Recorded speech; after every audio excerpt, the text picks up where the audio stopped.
What's up guys, welcome back to another video. In this video, I'll be showing you how to find statement closing date on Capital One. So you might be wondering, how do you exactly find your statement closing date?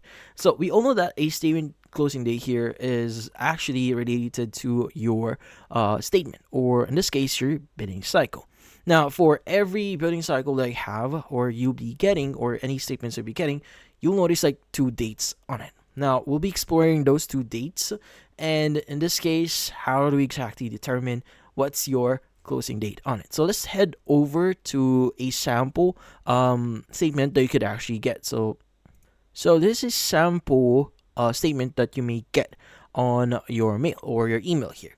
So as you notice, there's a section here that says account summary. I also have a 4-period section and also two dates on it. So usually in the 4-period section, that's where we need to look at. Now, in those two dates that you see there, the last date or the latest date that you see there is going to be your statement closing date. So from the actual word itself, statement closing date, it's going to be where your statement actually closes, or when in this case the last details that was for your statement is actually based on. So on that date, which in this case that's where your statement actually closed on. So yeah, so it's just the second date or the latest date that you see there. That's your statement closing date. So this one's pretty simple and pretty easy to look at, but in this case that's about it. So if you found this video helpful, don't forget to leave a like or maybe subscribe to our channel. Thank you for watching.